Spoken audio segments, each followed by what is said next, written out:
Bem, pessoal, nós vamos iniciar aqui, né, o estudo sobre a física dos semicondutores, certo? Para a gente entender um pouco disso, a gente tem que partir de uma análise, fazendo uma recapitulação ali do que vocês viram em química, sobre estrutura de materiais, certo? A gente tem que lembrar, né, que todo material no universo, né, a matéria ela é composta de átomos, certo? Que constroem moléculas e essas moléculas têm ali a característica daquele material que se tem ali, certo? Aqui no caso, a gente tem um 2H, né, o H2 e o O, né, que a gente tem uma molécula de água. Um balde de água pura vai ser um montão de associações dessas, certo? Se você pegar e separar, você chegar somente em 2H e um O, você vai ter uma molécula que preserva a propriedade da água, certo? Bem, os átomos, o que são eles, né? São elementos químicos que compõem a molécula e neles tem aqui, né, os elétrons que circunvizinham aqui o núcleo, que é composto de prótons e de nêutrons, tá? É importante destacar aqui que existem aqui um sinal aritmético, né, o mais e o menos. Quando os caras descobriram, né, chegaram aí nessa condição aí de descobrir o elétron e o próton, eles descobriram que isolados, né, o nêutron com nêutrons se somavam, certo? Um nêutron mais um nêutron, você tinha, quer dizer, um elétron mais um elétron, você tinha carga de 2 elétrons, 3 elétrons, e o prótons eram diferentes e eles se comportavam de forma contrária. Por isso que eles carregam o símbolo matemático de menos e mais, né? Não que um seja negativo, outro positivo, na verdade é só para dizer que eles são diferentes e se comportam de maneiras diferentes, tá?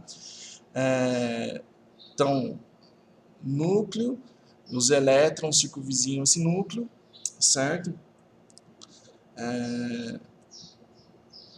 Existem diversos tipos, né? Vocês já viram já a tabela periódica e viram que eles são compostos de diferentes tipos de átomos, certo? Onde esses átomos têm um número atômico, ele tem uma quantidade de camadas, uma quantidade de elétrons nessas camadas.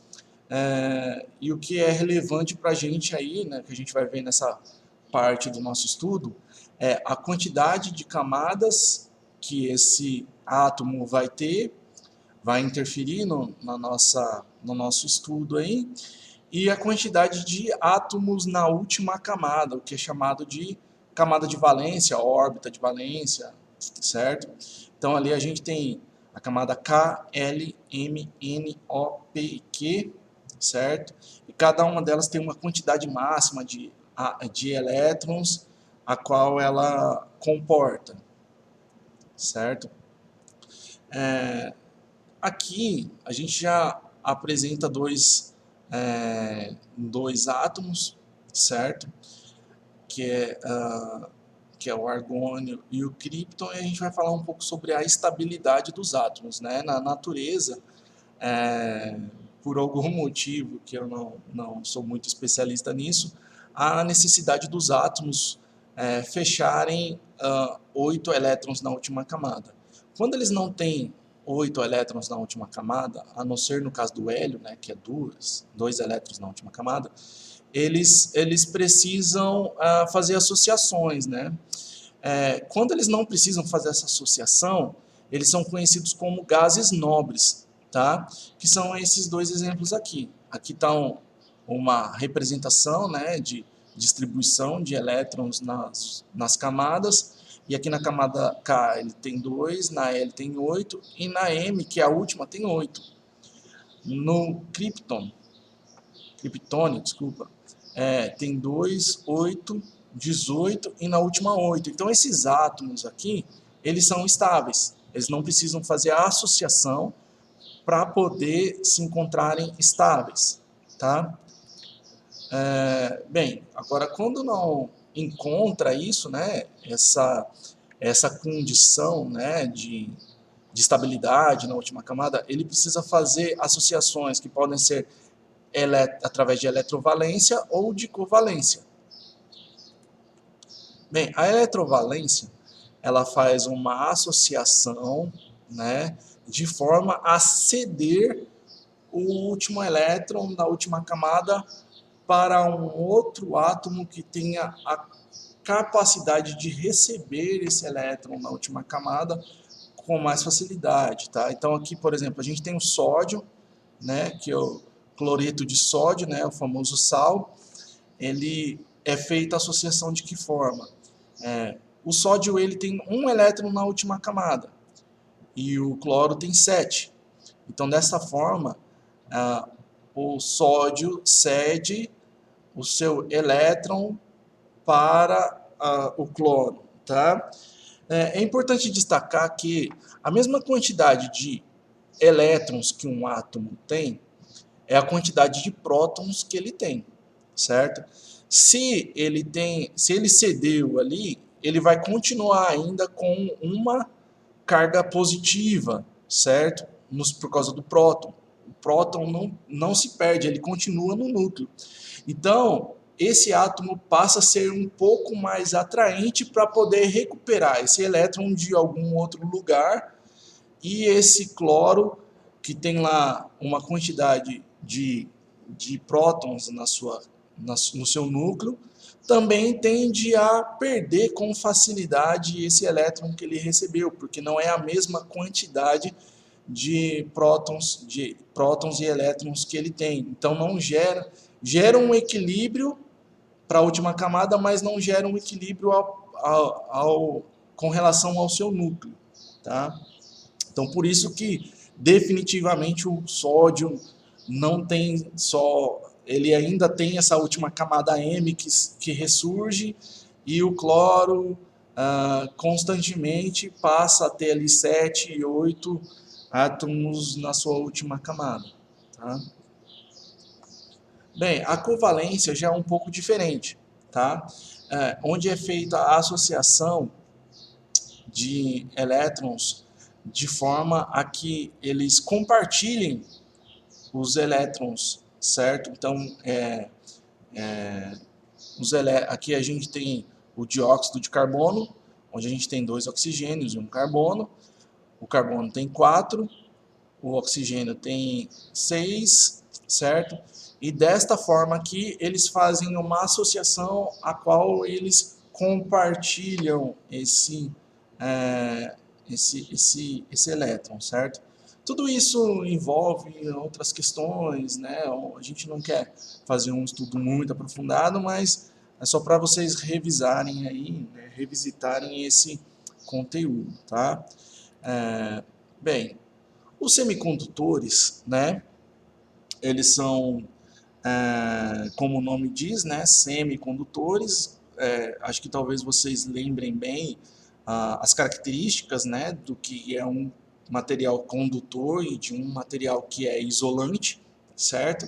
A gente vai ter um semicondutor que vai transitar entre esses dois mundos, e a gente vai estar entendendo bem o porquê e qual é a importância disso para a eletrônica, certo?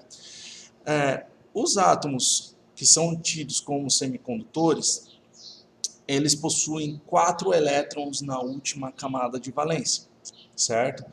Os componentes aí, né, os elementos mais tidos aí como semicondutores são o silício, que é esse átomo aqui, e o germânio, que é esse átomo aqui. Tá? Então eles têm 4 elétrons na última camada e tem algumas outras características. Você vai falar para mim assim, pô, professor, lembra que no slide anterior o carbono também tinha 4 elétrons na última camada? Bem, o carbono ele não é utilizado para essas funções. Também tem uma relação, que até disse no começo, que é a quantidade de camadas, né? quanto mais camadas esse átomo tem, esses elétrons da última camada menos estão associados a seu núcleo, eles são menos atraídos pelo seu núcleo, certo?